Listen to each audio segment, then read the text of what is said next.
Hello, everyone. Good evening. Good evening. Good evening. Trust you are good.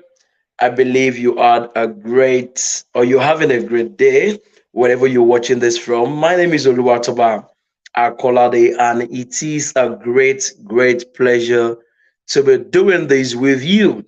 This is the Entrepreneur's Pump with Akolade Oluwatoba, and this is the 29th edition. Wow. 29th edition, wherein we started on the 29th of January 2022. And we've been consistent at this every single month, giving out value and showing you that you truly can. I believe it's been a great moment ever since then. Okay.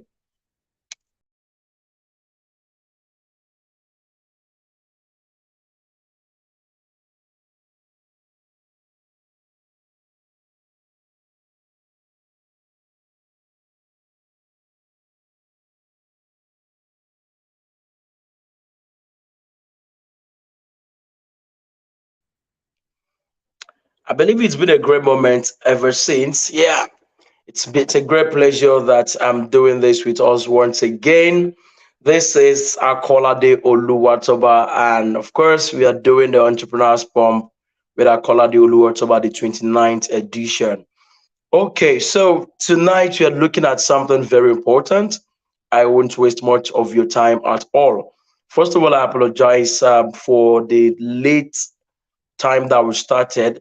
Actually, this time is supposed to begin by 7 p.m., but due to one reason or the other, some unforeseen circumstance, we were unable to start at 7 exactly. So we had to start at 9 p.m. And you can see this is 9 p.m. on the dot. 9 p.m. on the dot. I believe you're ready. Of course, you know what to do whenever we are here learning. You grab your key parts and let's roll. So we are looking at a particular topic that is very, very important. And what is that? It is turning your adversity or using your adversity to your advantage. Using your adversity to your advantage. And why this particular topic? When we look at it keenly, we'll see that this particular time that we are, this particular era that we live in, not even just this era, beyond this time, some things have begun to happen that we find difficult to even explain. All right. We've gone through certain seasons, we've gone through certain times, and we begin to wonder if truly life has been very fair to us. Okay. You are already at some places where you are doubting your abilities, you are doubting if God is the one that truly created you. And I blame you not. Of course, going by what is happening in the world today, everything can almost make you run mad. You can turn nuts by what is happening. But what should you do? How should you manage yourself in this situation? How should you navigate through these challenges? How should you make these things work in a way that it will favor you? How can you turn a time of pain, a moment of pain, a moment of rigor? How can you turn it into a moment of gain? How can you translate it into a moment of wisdom? Just like Oprah Winfrey says, turning your wounds into wisdom. How can you make a transition between your wound and your wisdom? There is a way to doing that. Okay. So tonight, that is what you are going to be learning in the shortest time possible. But I'm not here to start going too much into certain details. My aim is just to hit the nail on the head and make sure you get the basic thing that is expected at the end of this training. Okay. So wherever you're watching me from, please just drop your comment. Let me know where you're watching from. We have a lot of people that already messaged that they booked or they scheduled their time for 7 p.m. and that's very, very understandable. Okay. So just do me a favor by reaching out to people that you know should be here. Let them come right away and be part of us. That the program had started. We have started the Entrepreneurs Pump with Akolade Oluwatoba. Make sure you reach out to them and come back. Let's roll on another level. See you in 30 seconds.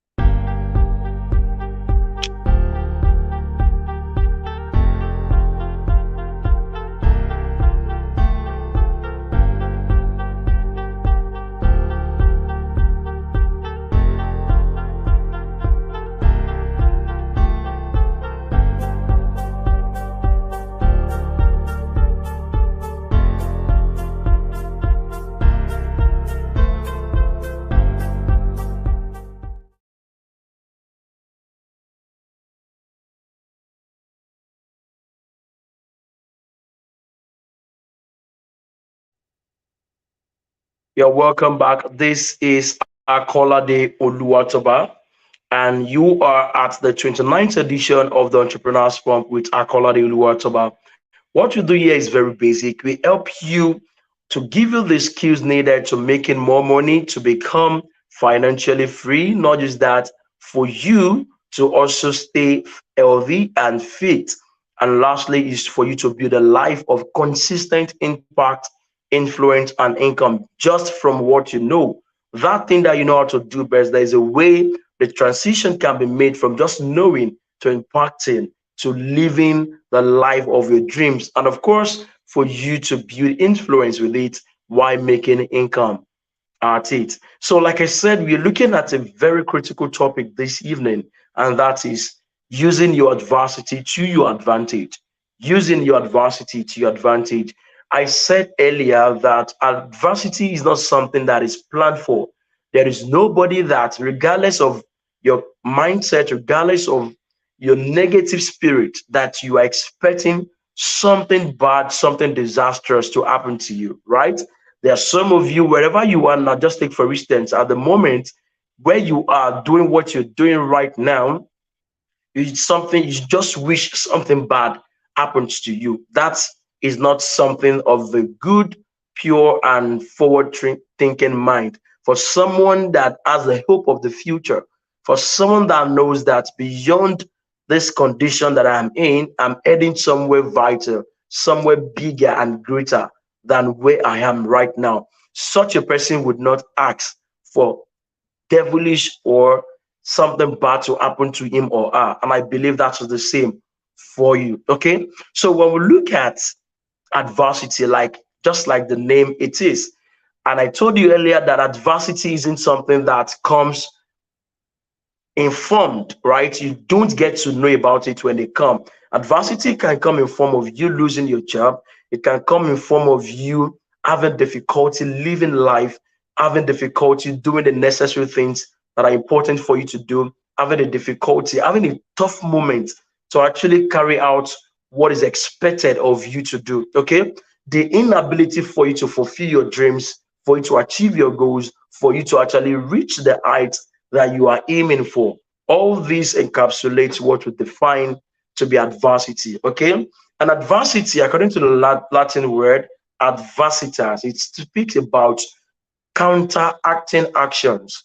Counteracting actions. That is, you are praying for safe and sound health. And here you are being tied down with diabetes. You are being tied down with one sickness or the other. So there's something that is counteracting your confessions, what you are confessing to the world, what you are confessing to yourself. There's a counteraction towards it. And this is not a good place to be, if you ask me. Okay. It's just like you having a wound. It's just like you suffering. It's just like you being in a despicable moment, in an unspeakable times, times that you wish you died, times that you wish you were not even existing. All these define what we know as adversity. Okay. But my job here this evening is for you to look at the adversity from a different perspective entirely. Because I have understood that in this world, we live by sight.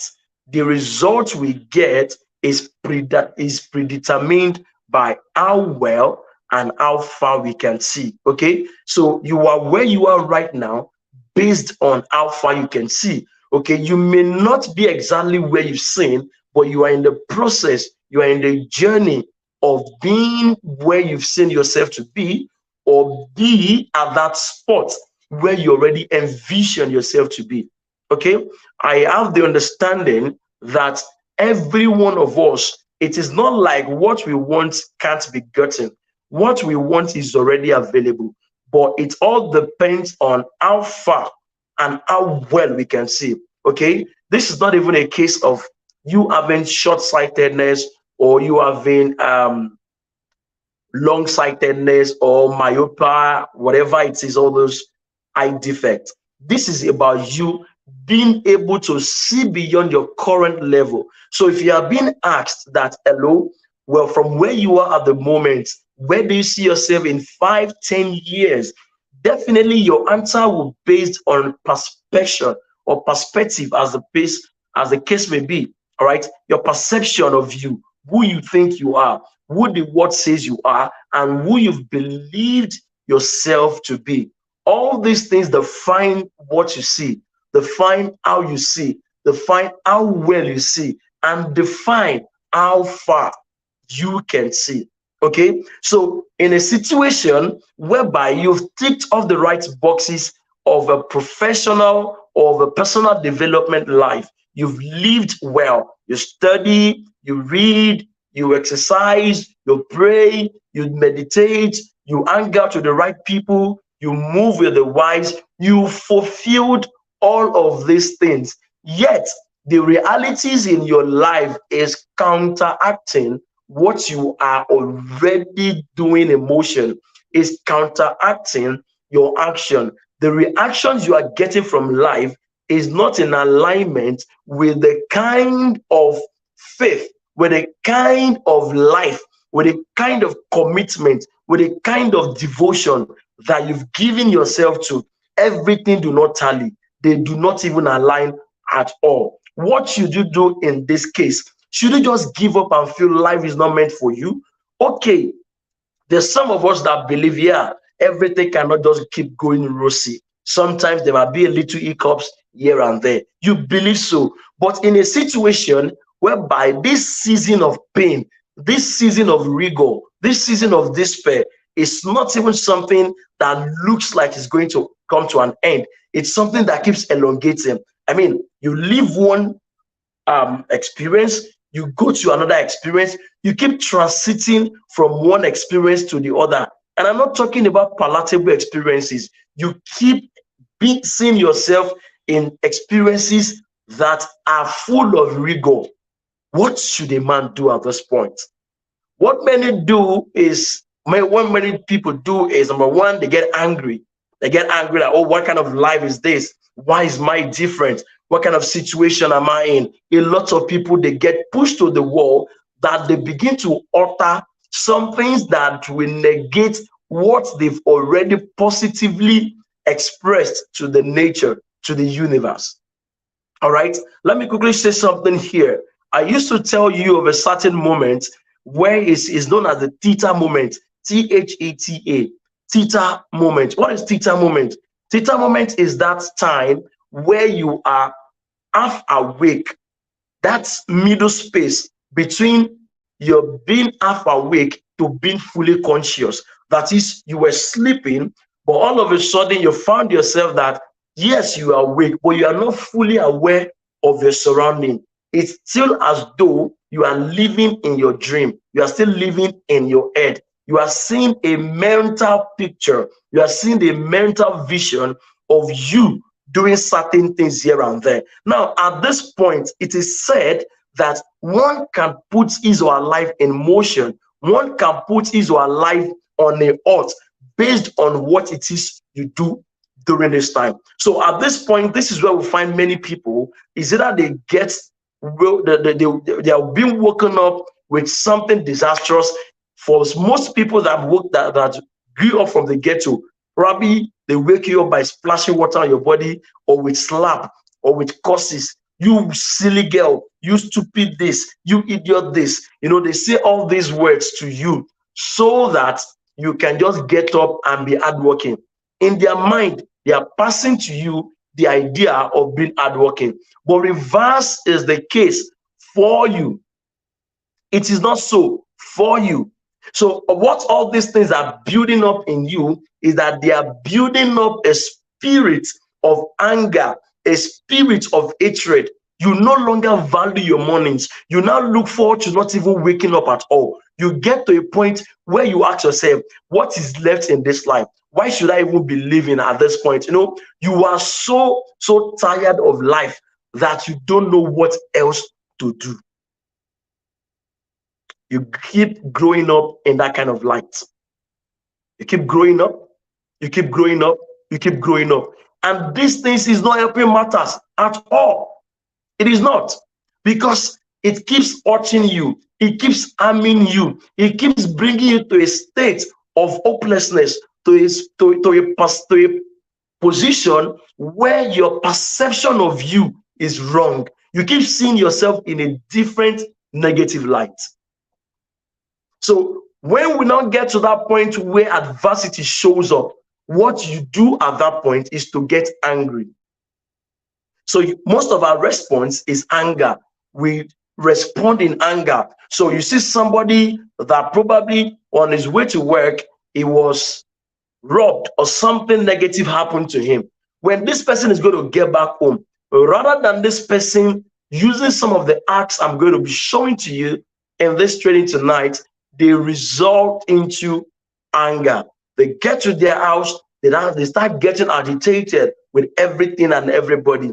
Somebody does this, they give the person wham. Somebody says that, they respond in a very harsh tone. That is unlike them.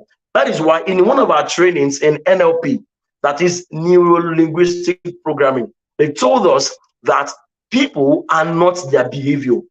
People are not their behavior. Of course, when I heard that, initially I wanted to argue. How can you tell me people are not their behavior? So somebody that came to steal, are you telling me this person is not an armed robber? Are you telling me that it is not in this person's attitude to actually steal? Then I began to see that, truth be told, there is a positive explanation to every action. So what we call evil is only a definition of an act that is societally given. So the society makes us to understand that if you take what does not belong to you, it means you've stolen. That is the societal definition, or let me say a global definition of that, what does not belong to you, right? But in the real sense, let's assume your friend dropped something. Okay, this happened a lot in most of these hostels. You are in a room full of 4 people, so your roommate probably left her food and went to class. You got back and you met the food right there on the table, and you are fully famished. You are hungry. You go to the table, you ate the food. Does that make you a thief? No. But the definition of a thief is that what you've done is you taking what does not belong to you. But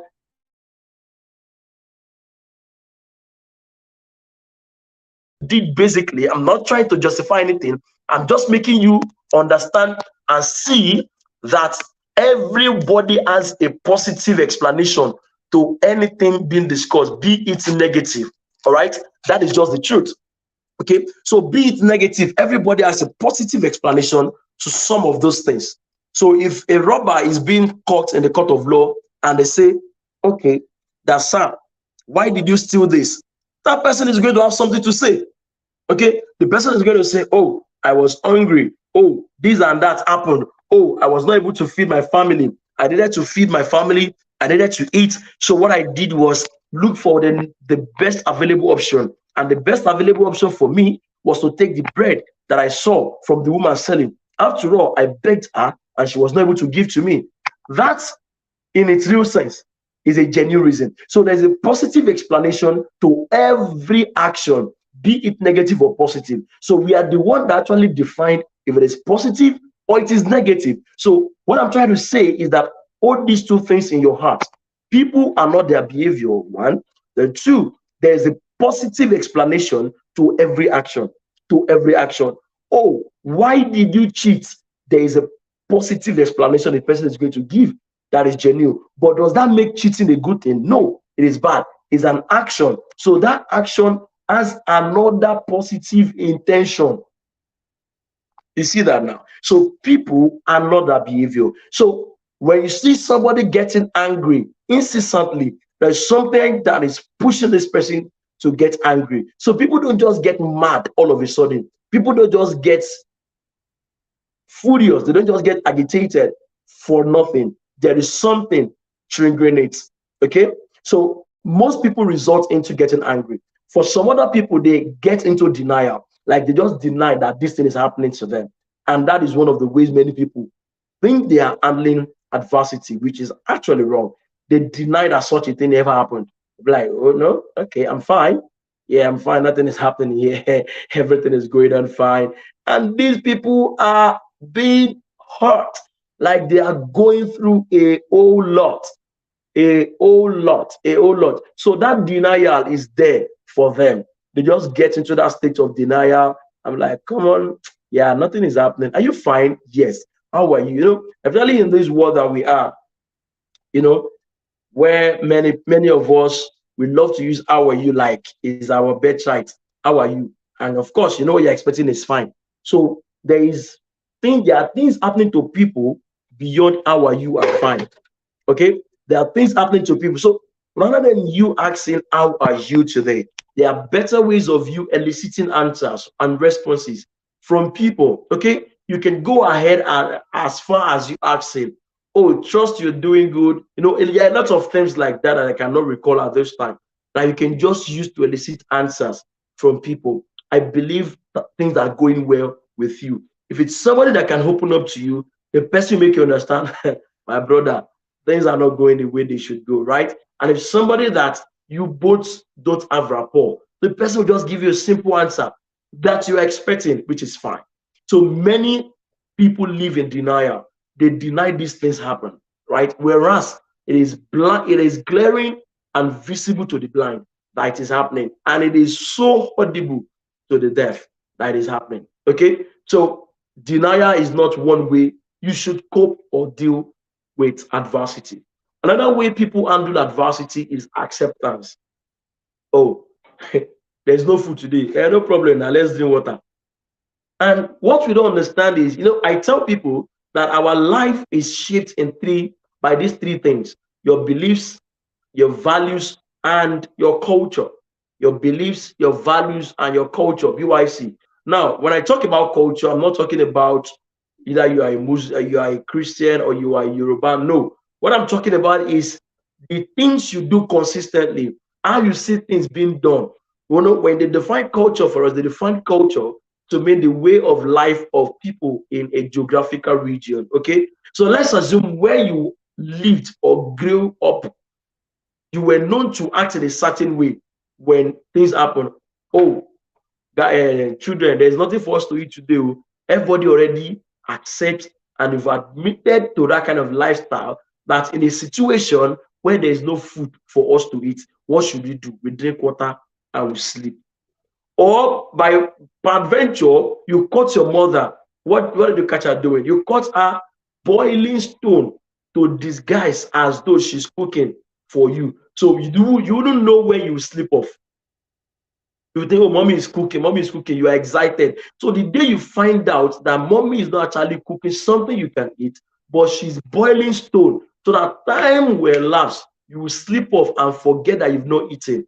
That thing sticks with you and remains with you. So until you deprogram all these things, you uninstall this kind of culture, this kind of adaptation act out of your mind, out of your reasoning, they remain with you. So anytime you are faced with such a situation, your brain picks the residual information inside of you. And what's that information? Information to cope. You now begin to engage in coping mechanisms that are not helping you, but rather harming you. You see that right now. So you get a coping mechanism that, oh, my children too, there's nothing to eat. When my mother was also not able to provide for what? we are going to eat, she boiled stone, so let me do the same thing. Whereas not being able to get out of this fixed mindset. Now, there are two kinds of mindsets here. We have the growth and we have the fixed. So not being able to get out of this fixed mindset helps you to do life the same way your predecessors have been doing it. And what happens is that you don't get different results. You get the same result with these same people because you were doing the same thing the way they were doing it. And you can't expect to do the same thing. About Einstein said, you don't expect to do one thing in the same way and expect a different result. It is insanity. About Einstein said so. So there are wounds that it is not every wound you wash with water. It is not every wound you leave for nature to dry up. There are wounds you take to the hospital. Just like Oprah Winfrey said, turn your wounds to wisdom. What is it you've picked from this particular adversity scenario that has happened to you? So those are the three major ways that people cope or deal with adversity: anger, denial, and acceptance. They accept it that, oh, it's just normal. Oh, pain is normal. Oh, lack is normal. Oh, not having money is normal. Oh, scarcity is normal. Oh, being stranded is normal. They just live with that kind of lifestyle. Yeah, I understand the fact that there's a way, or there are situations whereby your ruggedity will come up to play, that you just face your challenge, whatever comes up. That is what I'm trying to make you see tonight. Okay, but the fact that something happened to some people before does not mean there should be a reoccurrence in your life.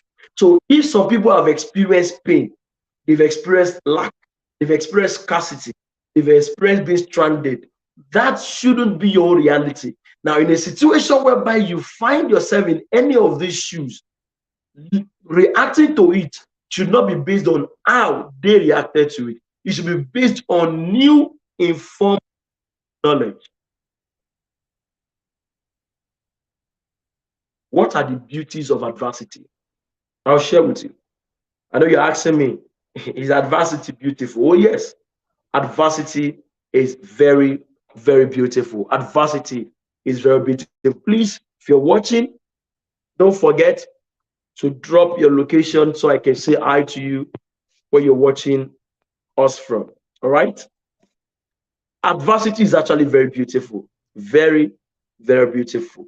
One part of it is that adversity helps you to find better ways of doing things. Adversity helps you to find better ways of doing things. Okay. For example, there are some of us that if change does not happen, that thing we are doing, we keep doing it the same way. We keep doing it the same way. The same way. For example, something happened to a very dear friend of mine a time ago. What happened was he was going on an outing. Of course, he was driving. And he felt a nudge in his spirit to go with extra clothing. Extra clothing, like just hold on. He was like, what do I need it for? He left. When he got to the venue where he wanted to do whatever he wants to do, coincidentally, consequentially, anyhow, someone splashed mud on his clothes, white clothes for that matter. He was pained, he was furious, and where he was going was a very important place where something big would happen in his life. Of course, I'm sharing the story with permission. He got to this place, there's nothing he could do. He cannot wash the clothes at that time. He entered the venue, and the first thing they cited was, oh, you stained. Kindly step aside. Kindly step aside. According to him, that was how he lost that opportunity. Normally, you would get angry at the person that splashed the mud on him. Why would you do that? Don't you know I'm going somewhere? Don't you know this is happening? Right? It's fine. But what would that change? Would that clean the mud? No. So this is telling us that there are three things that either consequentially or coincidentally or even accidentally, or even intentionally. These three things are bound to happen: people, places, and events. People, places, and events. Let me have time. People, places, events, and time. You see these four things, you have little to no control on how they affect you. What you just need to do is to be prepared. You don't have control over somebody just walking and the person decide to slap you. You can control your reception, but you cannot control that person from not slapping you because the person might be drunk, right? So people, places, events, and time, they do a lot in the realities we see in our lifetime. So what should you do? You prepare ahead of them. So my friend now, wherever he's going, he goes prepared with two different clothing. Not that he's trying to still remember what happened to him the last time. No, but he's just trying to be prepared against what might happen, because you don't have all the time in the world to give explanation to people that require result from you. Yeah, you don't have all the time in the world. So what they want from you is result. Imagine you're not giving them explanation. Oh, I'm sorry, something this, and they don't need that. And that is a growth mindset, not a fixed mindset that after I'm just going there, let me just dress anyhow. You go there. So adversity helps you to see new ways of doing things, right? Number two, adversity opens your eyes to opportunities. Adversities open your eyes to opportunity. Now, there was this particular scenario. I remember that time. It was my family actually. Growing up, we had little to nothing to eat. Like, some people still have O1 or O01 or O10. When I say O10, I mean zero means you will not eat in the morning, you eat in the afternoon, you will not eat at night, or you eat in the morning, you will not eat in the afternoon, you will not eat at night, or you skip breakfast, not skip, not skip, like there's no food to eat at all for breakfast, for lunch, so you eat dinner. But in our own case, as at that time, what happened was the breakfast, the lunch, and the dinner for day one. The breakfast of day one might be eaten on day three sometimes, right? So, but we have a lot of debt in the house. So sometimes we do cleaning. When you don't have work to do, you don't have food to eat, what we do? We start sweeping the house and everything, and all that. One day, this cushion chair where there are spaces at the edges, we now started dipping our hands into them. We're picking out dirt, nylon of sweets and the likes. That was how we started finding money. One day, 500 naira. That's how we just turned the chair upside down. We tore what is under that clothes they use, we tore it away. Started seeing that. So apparently, sometimes when we sit down and we have money in our hand, we don't want to hold the money for long. We just put it by the side of the chair. So what happened is, by the time we stand up, we'll forget. So all this money we're storing for us. They were studying for us. So look at what adversity turned us into. We now saw opportunity in dismantling chairs. That's just an example that is not too related, but this is it. One thing with adversity is that by the time you see that, oh, this thing has happened, and you accept the reality that it has happened, you begin to see new ways of doing things. There's a particular message I shared sometime on search the trash can. Search the trash can. Now, if you're the type that probably you were always the one that received the debt, you receive the insult, you receive everything. What should you do in this regard? There are opportunities in these things. What you don't understand is that the moment you accept to people that what you are saying, no problem. If you argue with them, you are empowering their conviction about their wrong beliefs concerning you. So when they insult you, and you don't have words to give response, proofs, results actually silences all kinds of insult. Result. So you don't have the result. What should you do? accept. When you see that you've accepted, they have no words. Then you go about turning that into an opportunity for you to become empowered from within. All right? You become empowered from within. Adversity opens your eyes to opportunities. You begin to see what people are actually lacking that you need to fix the gap. There are some very crazy businesses I've done simply because adversity led me into it. Right? It was adversity.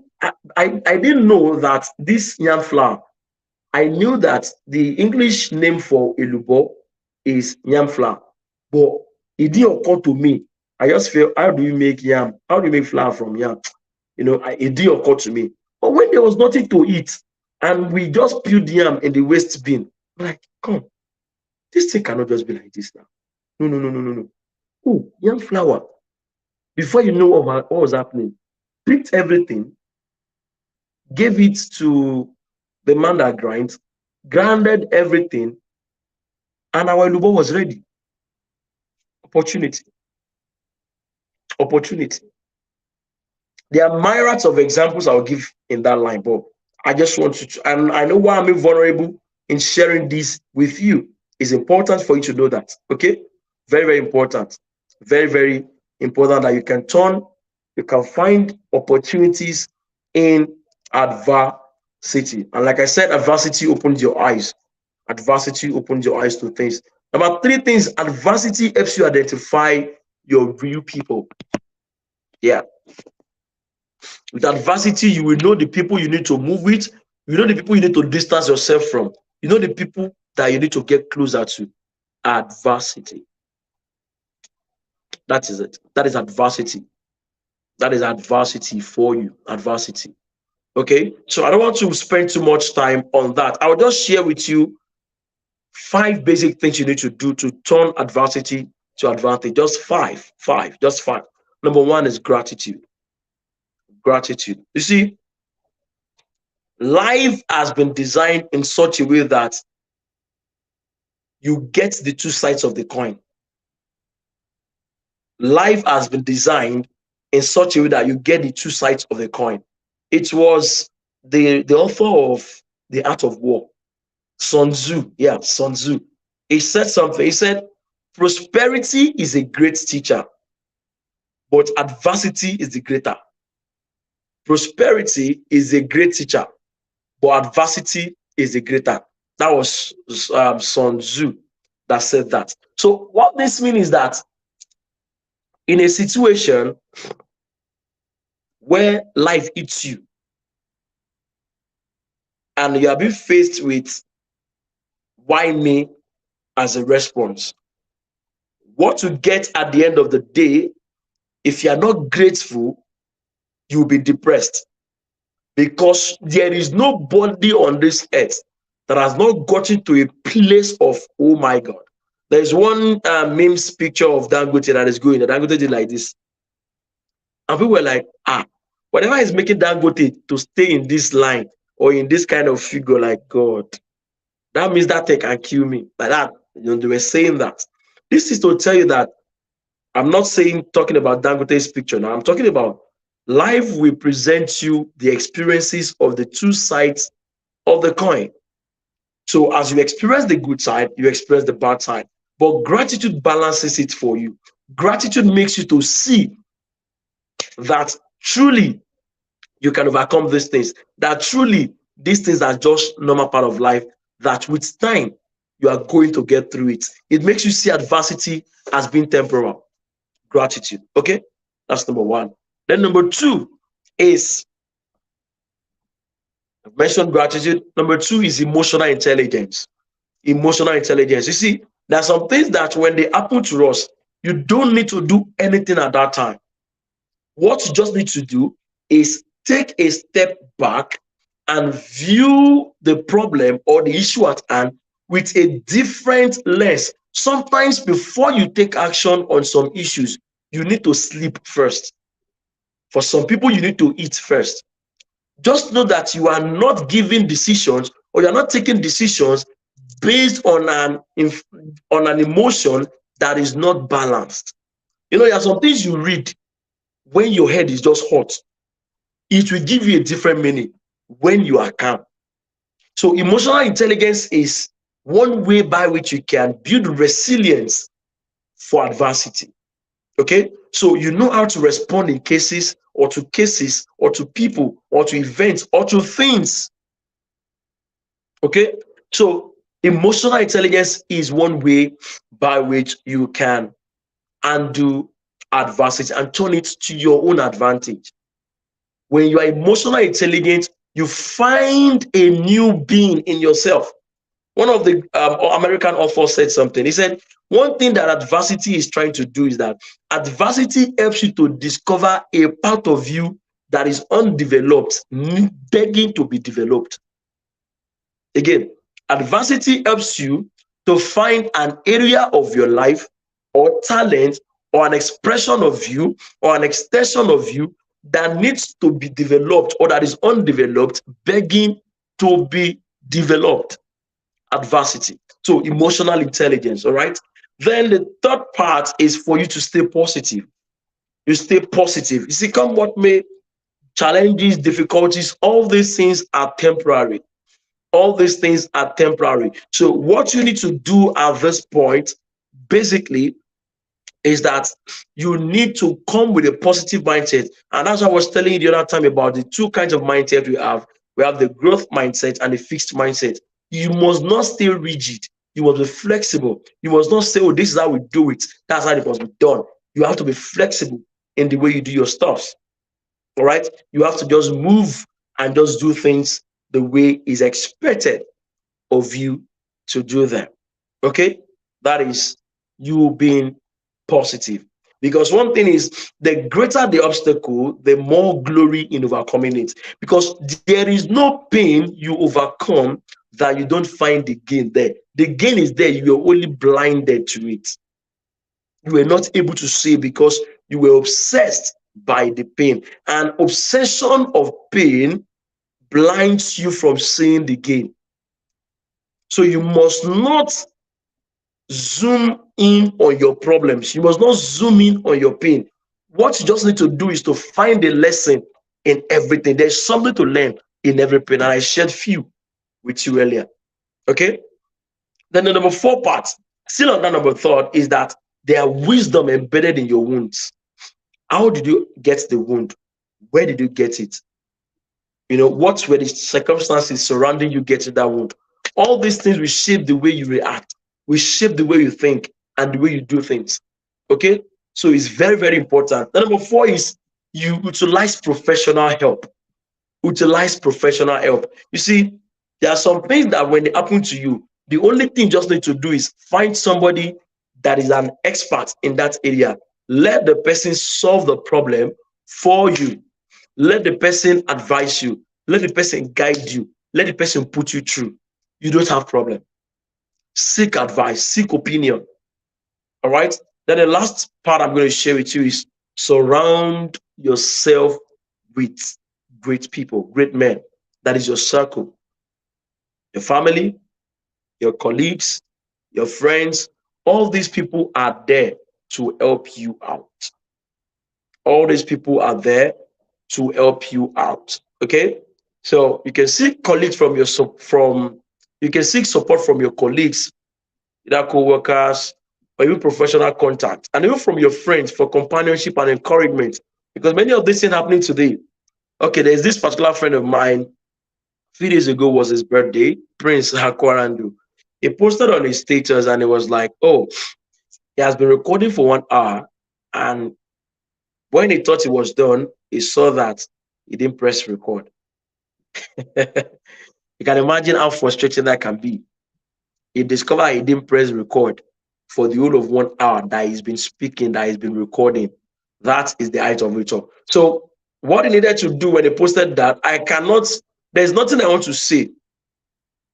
There's nothing I want to say that will change anything. So the only thing I can do is just encourage him. Oh, you're so sorry. Sorry about that, bro. Then I just cheer him up to record again. And that's it. So you need to have people around you that can help you see where you were coming from, see where you are, and help you to navigate through the challenges, the pitfalls of life to get into where you are going. So those are just 5 basic things I want to share with you because to every adversity, there is truly a lesson. Yeah, there's something for you to pick from there. So let me just share with you some words, some final words. So there's still this thing that I use as a mantra for myself when I want to do new big thing, and that is, if it scares you, it might be a good thing to try. If it scares you, it might be a good thing to try. And that is it. When we started the Entrepreneur's Pump with Akolade Oluwatoba, just something that came scary. I'm like, how can I do this? How will I be able to fund all of these things? It came scary, but I saw that as an opportunity for me to do something. And since we started this event, it's been from one sheet of glory to another. The testimonies there, the lives it has helped, a lot of things are coming out from it. The partnerships, the collaboration, the things that we've been able to do simply because I decided to say yes to pain. You see that? You see that? It was this guy, this lady, Seneca. He said, fire is a test of gold, adversity of strong men. So if you want to know real gold, real raw gold, we test it with fire. So if you want to know men, like strong men, adversity is their test. So adversity is what tests strong men. With adversity, you can tell who a strong man is. So when you see a great man, you should not be intrigued by his level of success, but how many times he has failed, how many times he has encountered adversity and overcame. These are the true tests of a strong, great man. Okay, so you need to hold that to heart and keep that to yourself. I said to you the other time that prosperity is a great teacher, but adversity is a greater. Adversity teaches you a lot of things, a lot of things. So every adversity carries with it its equal opportunity, equal benefit. So until your eyes are opened, you only see problems. But in a problem, there are opportunities. There are things you need to see. Okay. So tonight I've been able to share with you what adversity means and how you can turn your adversity into your advantage, something you can use. There's this story of Blade or Brainerd. I used to share the story very well. He's blind. That was something that serves as an adversity to him, right? Not being able to see. But rather than wallow in tears and be like, oh, what can I do? He decided to make that adversity something that will help other people. And he was making money from it. His name now cannot be forgotten. He had to create a reading system for the blind.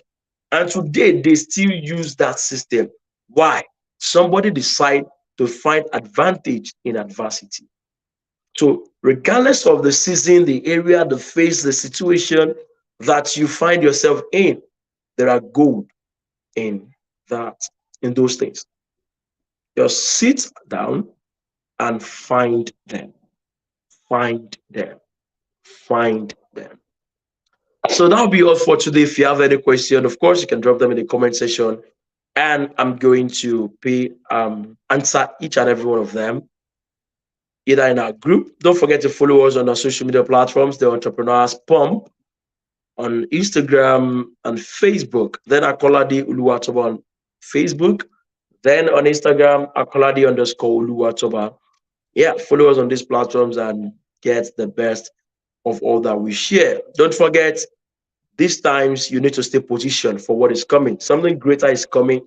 There is this next 7 years is positioning us to something greater. Note this. The next 7 years is positioning us to something greater.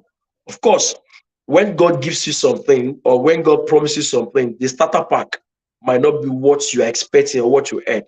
Just like Abraham, he said to Abraham that I'm giving you the world, I'm giving you the nation, I'm giving you everything. But the starter pack, according to Oyekosola Alabi, she said the starter pack was barrenness, and which was true. Okay. So just like what's his name? Joseph. Okay, I'm going to make you the stars and the moon, they will bow for you, your parents, your everybody will bow. But the starter pack was slavery, was thrown into the den, right? So these are some things you need to know, that the next 7 years, 2004 to 2030, is a season of strategic positioning that you must not allow your current reality or what is happening to you to define your responses to it, to define the things you do. Okay, so the next 7 years is something that if you are not well positioned, you might lose out in the goodies that life is beginning to offer. Okay, so you already have the resilient spirit in you. Use it to your advantage. That adversity can return to your advantage if you change what you see, how you see it, and how far you see it. My name remains Oluwatoba Akolade, and this is the 29th edition of the Entrepreneurs Pump with Akolade Oluwatoba. It's been a pleasure doing this with you. Stay safe.